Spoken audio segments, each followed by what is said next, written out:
There was an interesting article, op-ed recently, that progressives are not liberal. And if we think of liberal as valuing the rights of all and celebrating the differences of all, um, progressives are very much about standing up for minorities against majorities. They're actually not even so much about coexistence. And I think that what America has wanted to be, whether or not it's been very successful in doing that, is to be a place where value differences can be not just tolerated, but valued and celebrated.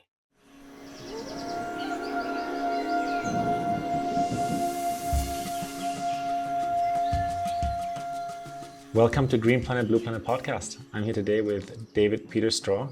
Welcome. Thank you. Thank you very much, Julian. Yeah, David is the author of Systems Thinking for Social Change, a practical guide to solving complex problems. And I'm really excited to have this conversation, diving deeper into systems change, into natural systems, into human-made systems, into empowered individuals and maybe also disempowered individuals, and how systems change can arrive, and maybe also what the world needs most in times like these. And maybe let's start with that question. Actually, what do you think, if we were to just, like, the big question right from the get-go, what does the world need most from people, or what do people need most to encounter this ever-changing world that we live in? Great question. I think mostly we need to appreciate and deepen our appreciation of where our joy comes from. We are taught by the market that our joy comes from acquisition of stuff, and it's simply not true. It works to a certain extent, and beyond that, it actually doesn't give us greater happiness. The research shows, and we look at our own experience, um, it shows that joy comes from connecting, connecting with nature and being nourished by nature, connecting with other people, um, and certainly connecting with different experiences and different places. Uh, and that's really what we need to recognize and reclaim.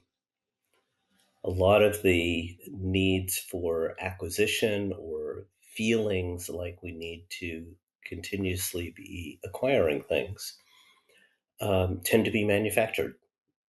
They tend to be manufactured by advertising, by the marketplace. And it's very important that we step back and recognize where our joy really comes from. I love that. I love that answer. It's a great way to start this conversation, and I personally could not agree more. My personal experience keeps pointing at that. No matter where I travel to in the world, is that people that can source joy from relationship, from the place they live in, they're at an advantage. They're at an advantage in many ways of looking at it. But before we dive deeper there, let's maybe backtrack or sidestep for a second here, David. I'd love to know. You wrote a fascinating book about systems thinking and social change, and how to achieve lasting results, and how to avoid unintended consequences, which seems to be part of intentful design, is that there'll always be unintended consequences. Maybe share with us, what made you write that book? How did you get inspired to write that book? And what's your intention with putting this kind of work out there into the world? Hmm. Well, it's interesting. As you ask that question, I realize that it comes back to a passion I have for connecting people more effectively to each other and to their broader environments. I actually started my education and work wanting to be an urban transportation planner. And I recognized even then the need to combine engineering and an understanding of how things fit in that way, along with a sociological and psychological understanding of what motivates people and how they operate in groups. Um, I think ultimately this evolved into an importance of the spiritual aspects of the work that I do now as well. But once I was in graduate school at MIT, I was introduced, I actually read a chapter in a book on the role of the integrator in society. And I thought, wow, this is really neat. And I talked to the professor who'd written the book and the chapter, who happened to be in my department. And I explained to him I'd worked in these large bureaucracies and I was related to government and transportation and so on. It just was that way. But I'd also had a hobby as an actor. And so I loved the being part of a group, of an ensemble, creating something together and meshing energies and parts.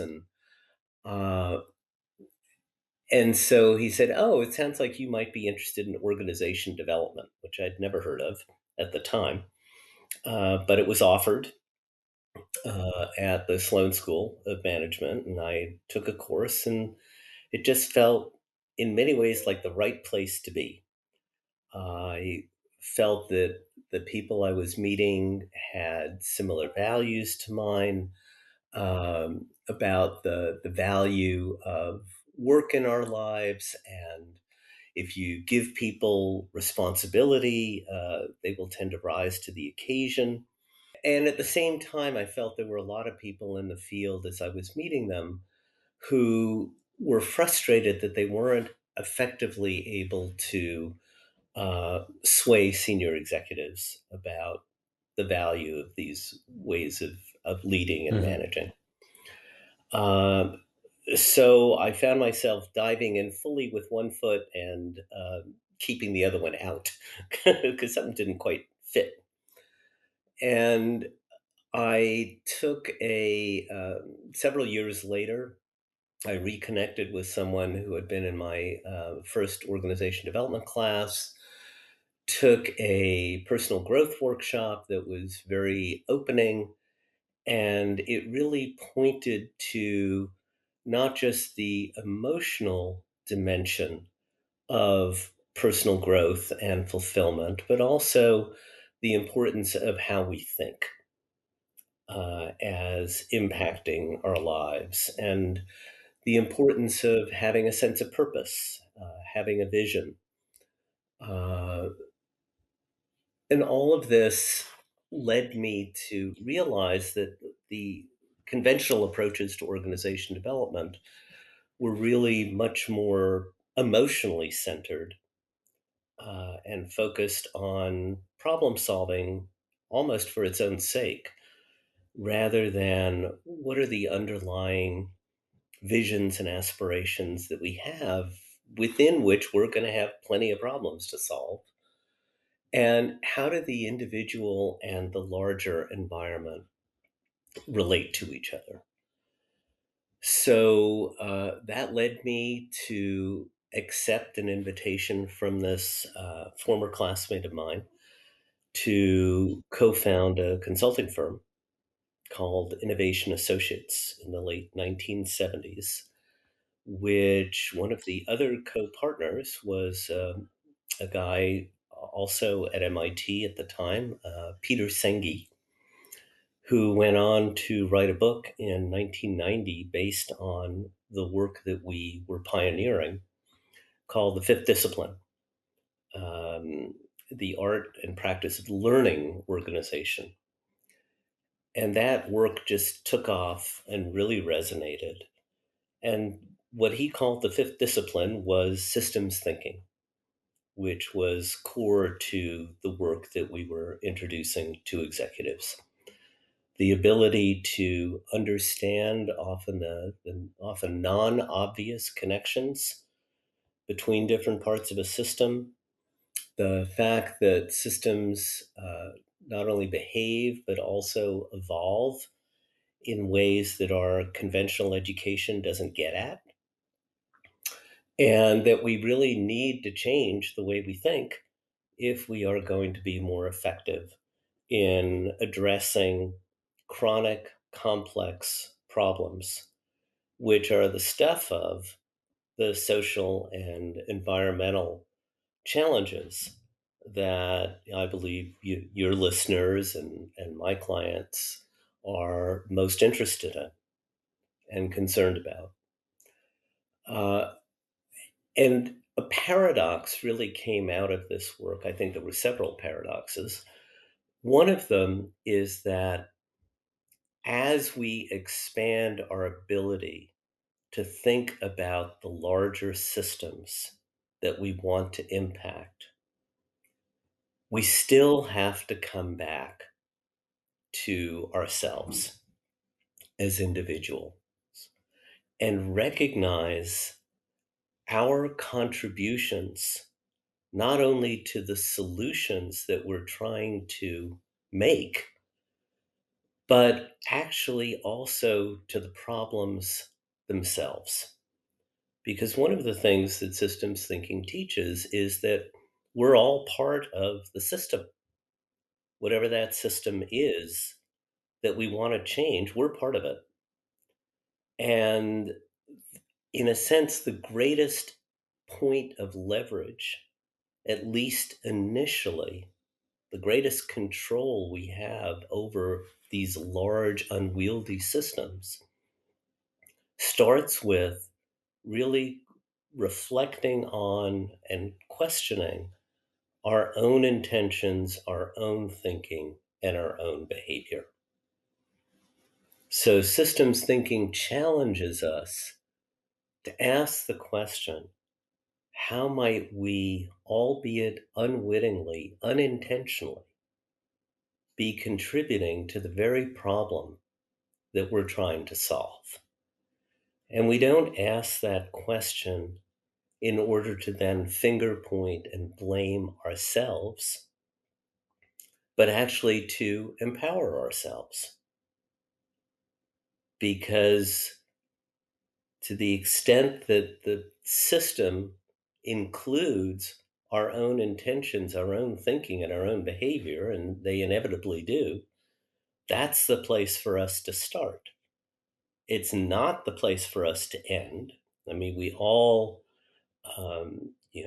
certainly, again, your listeners, myself, my clients, we want to impact a larger system.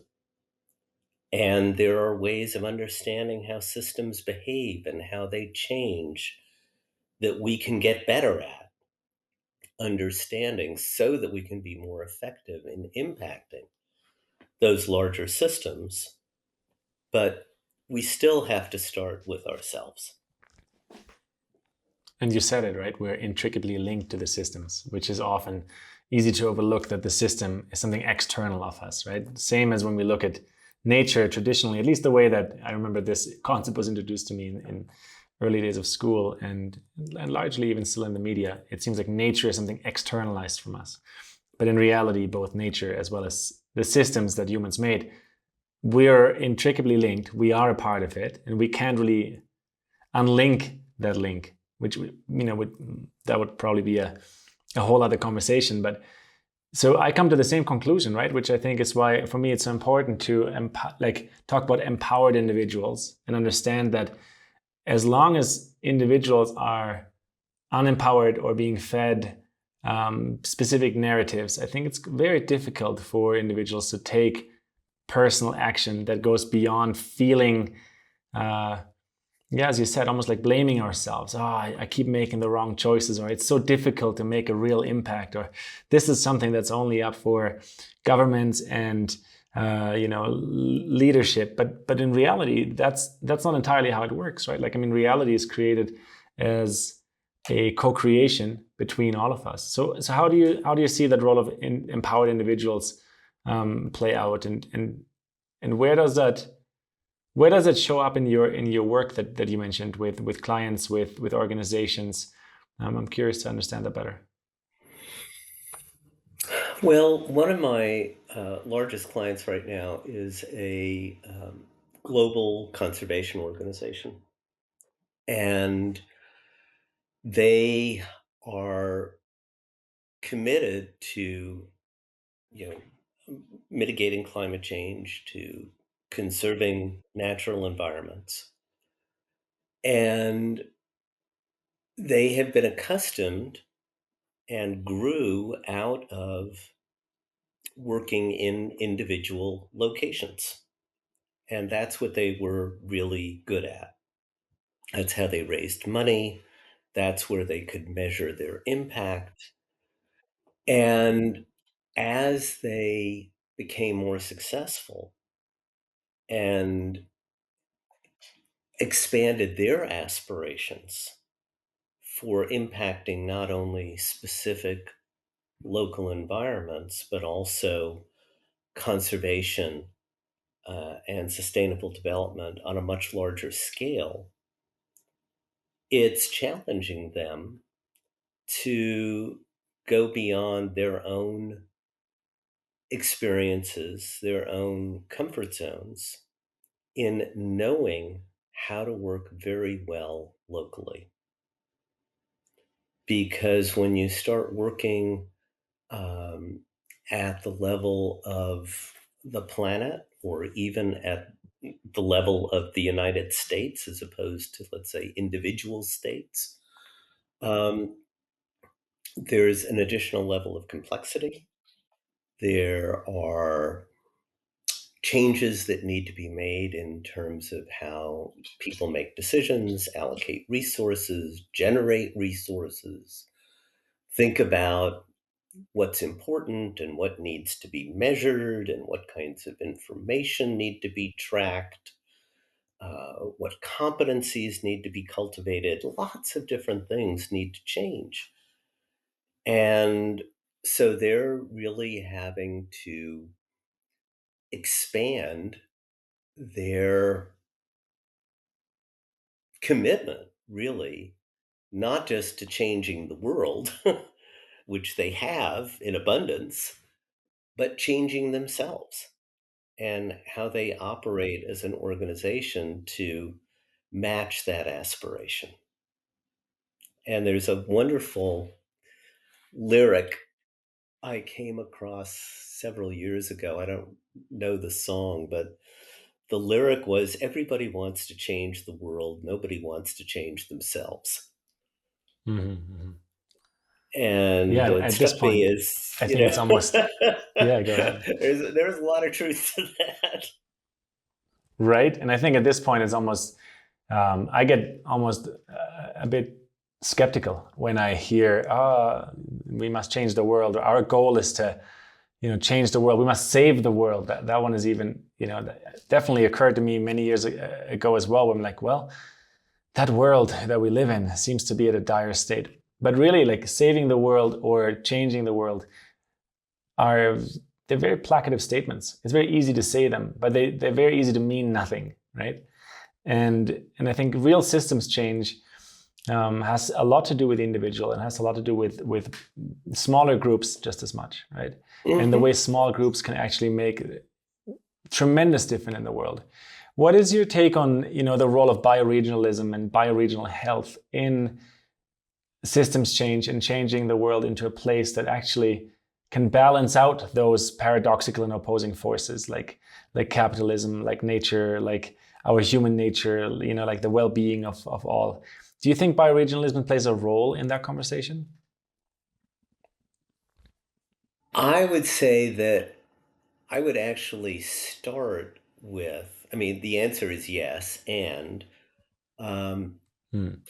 my wife and partner, Marilyn Paul, is have been engaged now over the last 2 or 3 years in a project that she calls It's Hard to Save the Planet When You Don't Know What to Do. And the idea being that people feel so overwhelmed by everything that's happening in the environment that they don't know where to start. And in not knowing where to start, they don't start. Um, and so bioregionalism to me makes a lot of sense. Um, and I would also say, so how do you practice sustainable living in your own space? To what extent are you practicing it in your home? To what extent are you talking about it in your community, your immediate community? To what extent are you seeking to influence legislators? To what extent are you making purchasing decisions consistent with your values? To what extent are you deliberately communicating about your purchasing decisions to the manufacturers of the products? Because on the other side, there's a tendency to want to wait until quote unquote government gets it or until corporations get it. And consistent with what you said a few minutes ago about the power of small groups as individuals and then small groups, when you add all of those decisions up, they will have that kind of impact. But they won't have that kind of impact if we just wait around or do sort of the bare minimum and hope that then people who control or influence larger systems finally act more responsibly. I don't think they will do that without messages from the market and from the voters. Mhm. Yeah, I mean, So, there's this famous Margaret Mead quote, right? Never doubt that a small mhm, group of thoughtful, committed individuals can change the world. In fact, it's the only thing that ever has changed the world.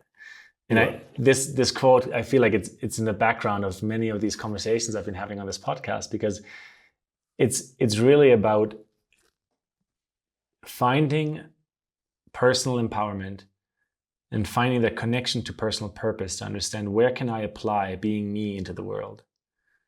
At least that's how I see the world around us, rather than saying these are all the things that are happening in the world and these are all the things that are wrong, or these are all of the groups that are doing certain things wrong, which that might be true and accurate. But I think the question to me always is, where's the bridge back to my personal nature and my personal contribution into the field, into the groups I interact with. And as an individual, we might not have the power to change everything, but we might be much more powerful than we think. Hmm. It's also important, I think, Julian, to understand the circular nature of social systems and natural systems. Mhm. That systems tend to behave and evolve circularly, not linearly.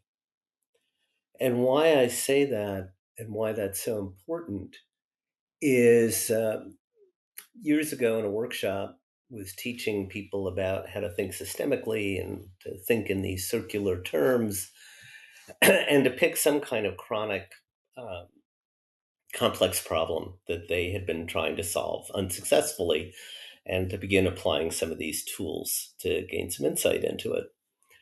And after an hour or two working on the exercise, one of the participants came up to me and he said, "Wow, this is so useful. And to think I've been going in circles on this for years." And I thought to myself, the problem isn't that you've been going in circles, it's that you haven't seen the circles you've been going in. So, what are the circles that we go in? We get, let's say, frustrated by, the amount of plastic. And so we uh, commit ourselves to buying less plastic. And then I just got this notification I've got to get rid of. Okay. Um, we get, we do a little bit, and then take a look around, and we don't see much change happening in the larger environment. And then we tell ourselves, geez, that wasn't really helpful. And so it's still so much Hmm. easier to get the stuff with a lot of plastic packaging, or not write a letter to a company saying, I'm not going to buy your products anymore because there's too much plastic, or whatever it is. And so we stop. And then we start feeling frustrated again. And then we'll pick up something else. We go in circles. But we, again, don't realize the circles that we're going in. And what I want people to learn is that once you see the circles you are going in and can make those really clear and explicit and visual to yourself, then you have much better chance of creating new circles, circles that reinforce each other more positively. So I made that decision. I didn't buy that product. And then I sent a letter to the company. And then I talked with my neighbors and friends about what I've been thinking about and what I ended up doing and how it made me feel, and not in any way to try to make anyone else feel guilty about what they were doing, but just that it really helped me feel a lot better. And I just wanted the people I care about to know that I was doing something that made me feel better. Um, And out of that, they may end up doing something differently, and they may buy a different product, or they may send a letter. And in this way, we start creating another set of circles. And as far as, maybe going back to your question about bioregionalism, which I realize I haven't addressed, um, we always have to think about what level of system are we going, or levels of system are we going to interact with? Because ultimately, everything is connected. And if we work, let's say, at the level of, I don't know, my county or my state, from a bioregional point of view, that may or may not be enough, depending on what the bioregion is. But even if I pick a bioregion, which is not most likely going to be consistent with political entities, then I'm going to have to start expanding into a political world that isn't aligned with a bioregion. Uh, and then if I think about, well, this bioregion, let's say where we're experiencing a lot of drought in California, yes, we can make decisions about how we conserve water, how we can encourage our political leaders to invest more in groundwater conservation, not just in reservoirs and dams and so on. Um, we could do something at the level of the bioregion in terms of at least reducing water consumption, ideally saving more water as well. But then obviously, my region's becoming having more drought, is impacted by other decisions that are made at the level of the United States or made at the level of, Saudi Arabia and digging another oil well or whatever it is. So we have to pick our own boundaries in ways that make sense to us because the world is not so going to conveniently present those boundaries to us. So whether we choose to work at the level of the individual, at the level of the bioregion, or beyond, one, it's all connected, and two, where can we have the greatest impact, um, and ideally influence, is Mm. something else that we always have to take into account. And it is all connected, as you said. And it also, I think it's important to double tap that it does matter, right? Just like it does matter what buying decision we make, even though if you don't buy that iPhone or you do buy that iPhone, it might not stop Apple from producing iPhones, but it does create a different kind of ripple. And the same with bioregional health decision or initiative.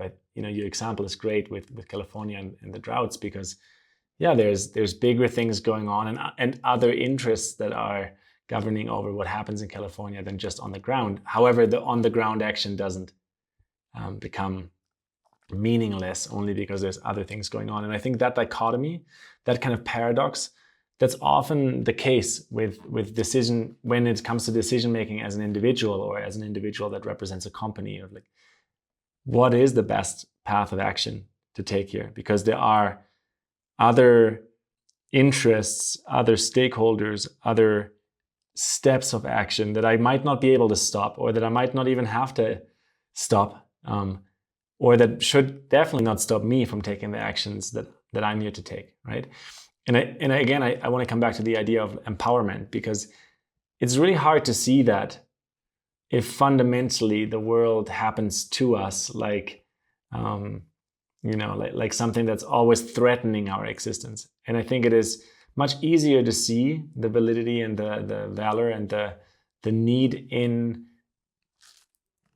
actions and steps that are born out of the individual and our individual instruction, our own guidance, our own source connection, our own knowing, our own intuition, right? It becomes much clearer when we understand, well, this is an interplay between me and the outside world. This is none of us exist in a vacuum. Yeah, maybe you want to touch on this. If not, I'll make a follow-up question out of that. But yeah, Well, does that resonate? Yeah. what it sparked for me is a quote from Václav Havel, who was the labor leader who then became, the first president of a free Poland in the 1990s. And he said, "Hope is knowing that you're doing the right thing, no matter how it turns out." And I just thought that was very, very wise. And as you say, we do have intuitions, instincts, conscience, values. We do have a moral compass, whatever that is. And if we are being true to that, that's the most important thing we can do, is to operate from that place. And that, in a sense, will help us define and, if necessary, expand the boundaries for which we feel some responsibility. There's an equation that I don't quite know where it came from, but the idea, and we used it in our work for years, I still do, that power comes from responsibility, and responsibility is a choice. So the more sense of responsibility I have, the more power I will have. And again, it's a matter of choice. What do I choose to feel responsible for? So, leaders, let's say in the environmental movement, have a feeling of responsibility toward the environment that the rest of us don't experience to the same extent. It's not necessarily good or bad. It's not that they're better people or worse people or anything like that. It's that however it has come about, they have that sense of responsibility for something much, much larger than themselves. And out of that, they acquire power. People give power to them because they can see that what those people represent is something that is also in their best interest. So, choice, power, responsibility, all of those things are related to each other. Hmm. Yeah, we've been touching on this since the beginning, and I've been kind of, looking forward to asking this question very specifically. I'd love to tap in deeply here into the relationship between nature and capitalism and the distinction of the two of them, because all of those elements we've talked about right now, they're also in an interplay between our internal operating system, which is very much nature, and then the external operating system in which the global society meets in, which is capitalism, right? And so it would be interesting to hear your take on that, David, of what is the relationship between the two of them and what are the distinctions between the two of them? Great question. One of the building blocks of understanding how complex systems behave, whether they be social or environmental, is that they're comprised of what are called reinforcing and balancing feedback relationships. So, a reinforcing relationship is one that builds on itself, that amplifies itself. Um, if you feel good about yourself, you'll take on some new challenge. And then, to the extent that you succeed at that challenge, you'll feel better about yourself and you'll take on something bigger the next time.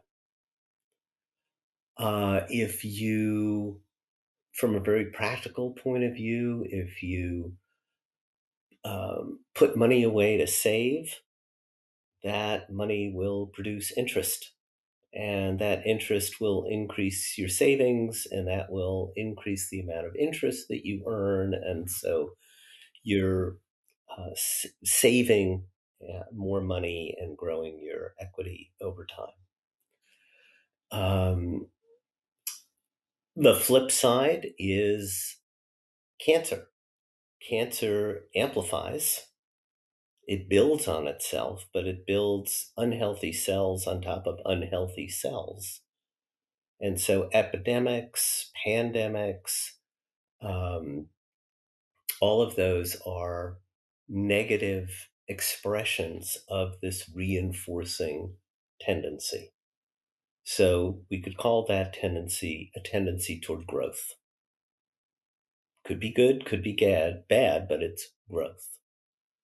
On the flip side is a core structure of balance, that we want things to maintain some kind of equilibrium, or we need them to maintain some kind of equilibrium.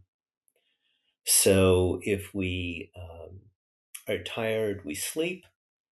After we've slept, we're no longer tired, and so we can do things and be active, and then we'll be too active and we'll start feeling sleepy, and so we'll start feeling tired, and then hopefully we'll sleep more or sleep again, and then it's a cycle. We maintain our body temperature at 98.6 degrees Fahrenheit. Um, a thermostat, whether it be a thermostat that regulates our own body temperature or the temperature in a room, is designed to maintain a balanced state. And so balance is also very, very important. Ironically, in nature, there tend to be more balancing systems than there are growth systems. And to the extent, and of course, things grow in nature, but growth always occurs within a context of balance. Balance is essential to sustainable nature. And again, there's growth that occurs within it. I happened to do a workshop in Baja, California, and one of the exercises was we went to a palm forest, and we're asked to spend a half an hour in the palm forest and just take a look and see what we got out of looking around. And one of the things that really amazed me is there are these towering palm trees, and I'd look at the base, and most of it was dry. And there were dead leaves all over the place. And I got to really viscerally appreciate that literally life and death are always coexisting. It's not a sequence. It's not, even though, yes, for us as human beings, one day we're, alive, or hopefully more days, and then at some point we're dead. It's that life is always coexisting with death. The two are, and these palm trees were living expressions of that. In If you have ever done a safari and you're out in the veldt, um, and you see, the beautiful kudus or deer or antelope or whatever, and then you see the predators. And over time, there's a balance between the predators and the prey. Because if the predators overeat the prey, then they're ultimately going to hurt their own chances of survival. So balance is just intrinsic to nature, and growth exists within a context of balance. What's happened with extractive capitalism, and I say extractive very deliberately because I think there is enormous value in capitalism. There's been a lot written on conscious capitalism, or whatever we'd want to call it. There is value to that. But there's only value if capitalism, which is growth oriented, is recognized as having to coexist with limits. And I think what has happened with extractive capitalism is the belief that you can grow without limits, and that you can always externalize costs. You can always internalize the benefits, and you can keep growing. Now, if it's at the expense of everybody else, so be it. But the assumption is that balance is irritating at best and unnecessary at worst. Or maybe it's the other way around. In any case, it's not valued. Balance is not valued. And I think that if we are going to survive, it's because we're developing an economic structure, whatever that is, or economic structures that value balance as much as they do growth. Yeah, I like this finger point at the interplay of growth and balance. I'd love to demystify the word balance a little bit more. I feel like as an individual, when I hear the word balance, or when I hear it in personal development context, it's a bit of a mysterious word, because balance can never be achieved in just one moment in time. It's achieved over, as you said, like the interplay of life and death, right? So in this case, maybe balance for an ecosystem, given, as you said, like a conscious form of capitalism, how would balance be measured? Would it be the natural world over time? Would it be the well-being of people, planet, and participants? It's an interesting one for me to kind of dig my teeth in, because I fundamentally agree with you, but I feel like it seems very mysterious, yeah, Mm. as a concept. Well, I think that one way of determining is there balance within capitalism is, are the resources on which capitalism depends sustainable or not? Are we eating our own seed corn, if you will? Um, it's interesting that the Middle East, once, and particularly, let's say, around the Euphrates and Tigris rivers, were known as the Fertile Crescent. Fertile Crescent. And then there was too much agriculture in relation to the available water. And eventually the area became arid and it dried up. So growth did not exist within balance in that environment, nor did it exist in balance in Easter Island, where they over harvested the trees and then again lost the water, lost the ability to grow food, and so on. So one way of defining balance is what you are consuming being replaced by what is growing, very simply put. And another form of balance, I think, is where we are looking at quality of life indicators to replace quantity of life indicators. There are all sorts of um, very strong, legitimate criticisms of GDP, for example, as a measure of success, because you can grow certain products within GDP and actually be killing yourself. Um, so, quality of life, I think, is also trying to get at this idea of um, living with balance and feeling fulfilled with balance. And it isn't that you necessarily stop consuming and have to become part of a survivalist community or whatever, but you're continuously paying attention to what you're taking in and what you're producing.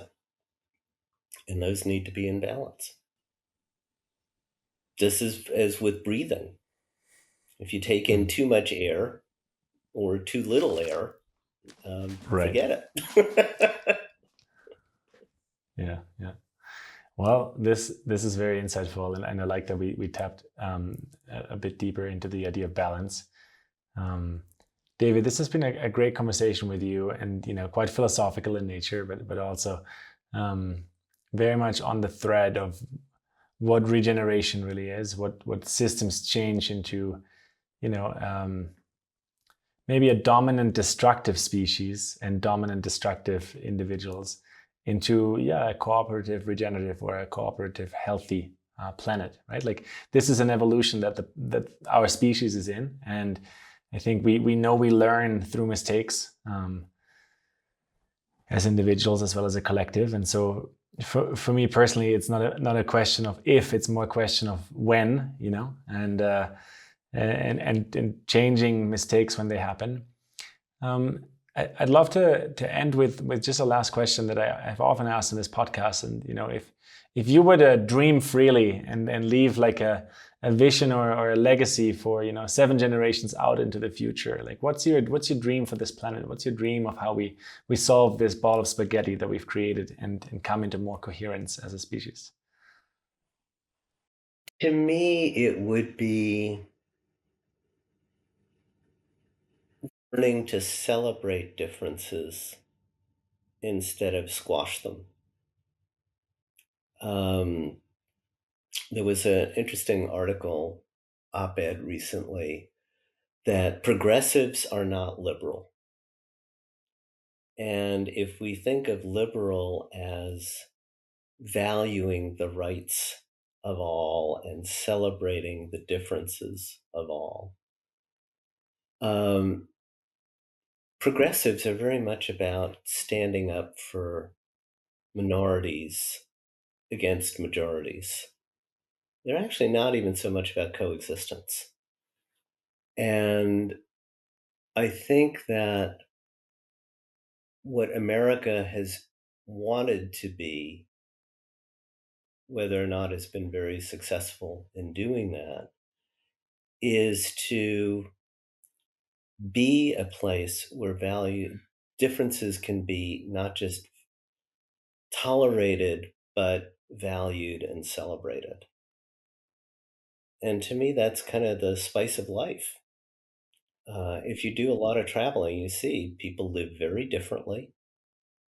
They're remarkably similar in some ways and remarkably different in others. And hopefully, for the most part, those differences are matters of curiosity and interest and variety and all of that, not threats. Um, and people are also very different than their governments. Um, you can be at war with another government, and yet if you visit the people in that country, they're just people and they're hospitable and they're want to reach out and help you out and so on and so forth. So to me, that's my vision.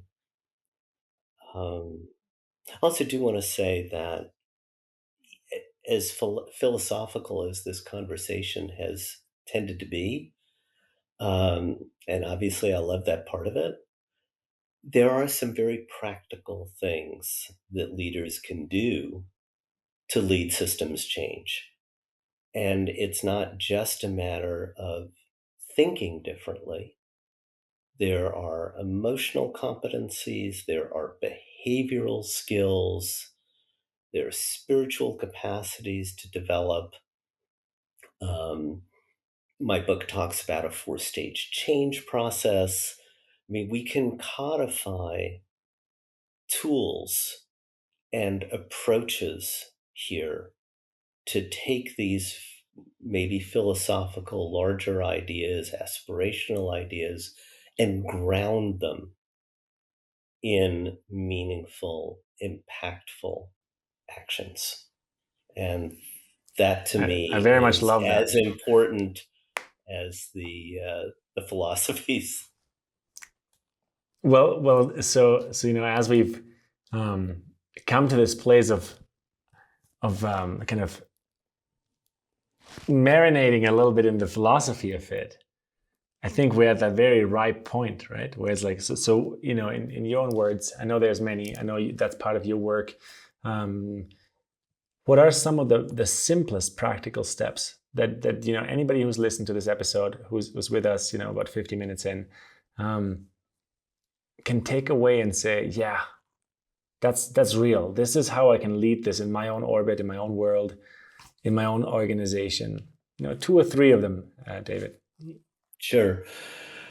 What would Well, be? I think there are two different anchors if you want to be an effective leader of systems change. One is anchor people in some kind of shared direction. That could be a vision, it could be a sense of mission, could even be shared values, a shared sense of a future that we need to prepare for, whether we think it's a good idea or not, we better be prepared. So there's a lot of different ways to get people focused up and out toward what is important for them to create, and they can only create together. The second anchor needs to be some shared understanding of not only where we are, but why we are where we are. So, shared understanding of current reality. For example, if I get everybody excited that we're going to Australia together, let's say. And yet, some of us think we're starting in Hong Kong, and others of us are thinking we're starting in South America. We're not going to be able to get from here to there because we have very different perceptions of where here is. And developing that shared understanding of where we are and particularly how we got there is not necessarily trivial. One of my favorite metaphors in this work is the blind man and the elephant. Different people touching different parts of the elephant, swearing that that elephant is the whole thing, whether it be the trunk, or the trunk is like an ear or a hose, or the ear is like a fan, and so on and so forth. If we go in with saying we all want to go to the same place, but we think we're in very different places, and moreover, that the reason that we're in the mess we're in is because of other people in the system whom we're going to naturally think that if we could just change them, everything would be fine. So we need to step back to understand and really value and deepen our understanding of how we got here, why we are where we are. And with those two anchors, then we can really make progress. And so a very common question that came out of, Japanese quality circles was why? Why? Not how, but why? And it's premature to ask how we're going to solve this until we actually have a shared understanding of what this is.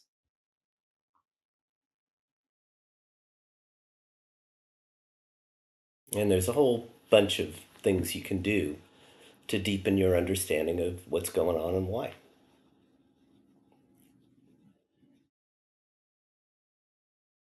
A good place to start is what's the driving purpose behind all of this? And what are some of the underlying beliefs and assumptions that people have? So if we believe that growth is always good, if we believe that our satisfaction is going to come from what we have, um, and so on, those beliefs or assumptions are going to tend to keep us stuck versus joy. Life satisfaction comes from connection. Um, there's value in balance, and so on. Yeah, I enjoy these more practical and very like question-oriented, inquiry-oriented pointers. It's very much what gets us deeper. Very much how how my own journey has looked, and part of what I do with clients as well. But I also think it is an everyday kind of thing, right? It's like one of the most traditional meditation techniques. Who am I? Why am I here? Right? So thank you for guiding us deep into the philosophy, but also into the practicality of this, David. Um, is there something you'd like to say before we wrap the episode?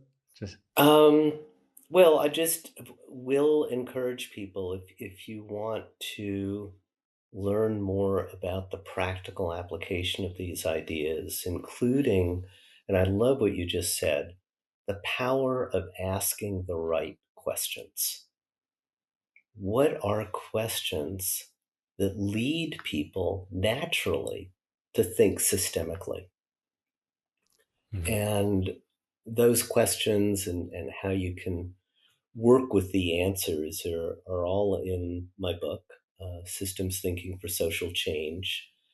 And, encourage people to pick up a copy if this is intriguing to them and they want to ground what we've been talking about. Excellent. Go get the book, guys. Thank you so much, David, for being on the show.